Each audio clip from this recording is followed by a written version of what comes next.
अजित पवार जी की प्रॉपर्टी भी जब्त की, मनी लॉन्ड्रिंग दिखाया 1000 करोड़, मनी लॉन्ड्रिंग का धब्बा निकाल दिया, वॉशिंग मशीन में डाल दिया। मुझे उसके बारे में कुछ नहीं बात करनी है। Thank you very much. Maharashtra का डिप्टी सीएम बनते ही अजीत पवार को बड़ी राहत मिली है। दिल्ली के एक ट्रिब्यूनल कोर्ट ने अजीत पवार की सीज की हुई संपत्तियों को इनकम टैक्स डिपार्टमेंट के अटैचमेंट से मुक्त कर दिया है। करीब 1000 करोड़ की ये प्रॉपर्टियां अक्टूबर 2021 में आयकर विभाग की तरफ से जब्त की गई थी। बताया जा रहा है कि ये संपत्तियां अजीत पवार, पत्नी सुनीत्रा पवार और बेटे पार्थ पवार के नाम पर थी। उस वक्त आयकर विभाग ने कई कंपनियों पर छापे मारे, जिसमें ऐसे दस्तावेज बरामद हुए जो कथित तौर पर बेनामी पाए गए। आयकर विभाग ने इन संपत्तियों का स्वामित्व कथित तौर पर अजीत पवार और उनके परिवार से जुड़े होने का दावा किया था। हालांकि अब कोर्ट ने इन दावों को खारिज कर दिया है और कहा है कि इसके पक्ष में पर्याप्त सबूत नहीं है। अब जब कोर्ट का फैसला आया है तो इसके बाद इन संपत्तियों को इनकम टैक्स की तरफ से वापस कर दिया जाएगा। इस मामले को लेकर विपक्ष ने बीजेपी पर निशाना साधा है। शिवसेना यूबीटी के नेता संजय राउत ने कहा कि बीजेपी की वॉशिंग मशीन में सब साफ हो गया। अरे क्लीन चिट तो मिलनी ही है ना। प्रफुल्ल भाई पटेल को मिली, अजीत दादा पवार को मिली, अब नवाब मलिक को मिलेंगी। बात ऐसी है कि 1000 करोड़ की बेनामी संपत्ति उनकी जब्त हो गई थी। आंकड़ा सुन लीजिए, 1000 करोड़। प्रफुल्ल भाई पटेल, उनकी लगभग 300 करोड़ की प्रॉपर्टी ईडी ने जब्त की थी। प्रफुल्ल भाई के ऊपर आरोप क्या था कि उनका दाऊद इब्राहिम से लिंक है और वो मनी लॉन्ड्रिंग हुआ है दोनों में, इकबाल मिर्ची, और उसी वो प्रॉपर्टी खरीदी। हम बोलते थे गलत है, यह आरोप गलत है।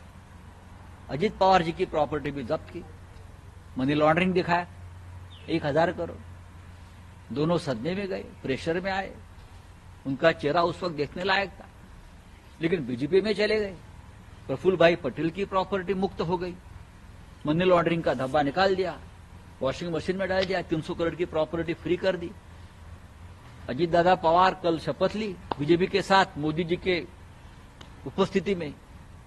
जिस मोदी जी ने अजीत दादा पवार के ऊपर 70,000 करोड़ घोटाले का आरोप किया था, सिंचन घोटाला, और उसी पैसे से ये प्रॉपर्टी लिया, ऐसा आरोप था उनके ऊपर।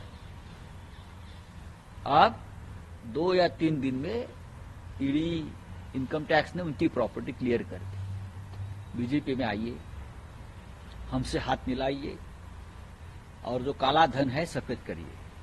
वहां पार्लियामेंट में 50,000 रुपए का एक बंडल मिल गया तो हंगामा होता है, या 1,000, 2,000 करोड़ का ब्लैक मनी से जो बनाई हुई प्रॉपर्टी आपने क्लियर कर दी। मेरा भी जिस घर में मैं रहता हूं वो घर भी ईडी के कब्जे में है, मुंबई में। छोटा सा घर है, मैं रहता हूं वो मकान। कोई मनी लॉन्ड्रिंग का केस नहीं है, सेशन कोर्ट ने क्लियर कहा है। मैं बोल रहा हूं, मैं और मेरे बच्चे उस घर में रहते हो, वो घर क्लियर कर दीजिए। मुझे बोलता है बीजेपी में आइए, ये खेल चल रहा है। हमने कहा आप लीजिए घर, मैं पार्टी नहीं छोड़ूंगा। हाँ, ये खेल चल रहा है इस देश में। ईडी, सीबीआई, इनकम टैक्स क्या कर रही है? अजीत पवार को 1000 करोड़ में क्लीन चिट, प्रफुल्ल पटेल जी को क्लीन चिट, नवाब भाई मलिक को क्लीन चिट, क्योंकि उसने पार्टी बदली, हमने पार्टी नहीं बदली। कांग्रेस पार्टी की प्रवक्ता सुप्रिया श्रीनेत ने भी इस मामले को लेकर बीजेपी पर वार किया है। सुप्रिया श्रीनेत ने सोशल मीडिया प्लेटफॉर्म एक्स पर लिखा, वॉशिंग मशीन का काम चालू है। अजीत पवार की जब्त 1000 करोड़ की संपत्ति रिलीज हो गई। ट्रिब्यूनल का कहना है कि बेनामी लेन देन नहीं हुआ। 7 अक्टूबर 2021 में छापेमारी के दौरान आईटी डिपार्टमेंट ने इन संपत्तियों को जब्त किया था। इसके साथ ही सुप्रिया श्रीनेत ने एक तस्वीर भी लगाई है। इस बारे में जब अजीत पवार से सवाल किया गया तो उन्होंने पत्रकारों से कह दिया नो कमेंट्स।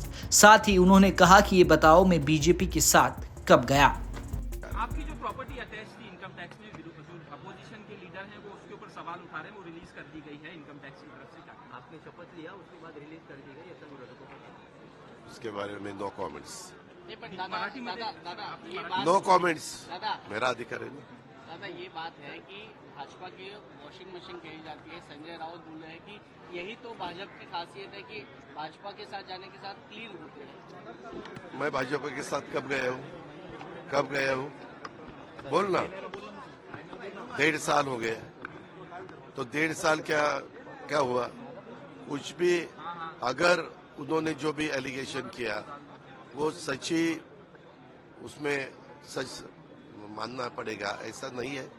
हर एक को अपील करने का अधिकार है और उन्होंने डिसीजन दिया है। पर ये आपको जानबूझकर बदनाम करने का फिर षड्यंत्र लग रहा है। मुझे उसके बारे में कुछ नहीं बात करनी है। Thank you very much. News तक ब्यूरो।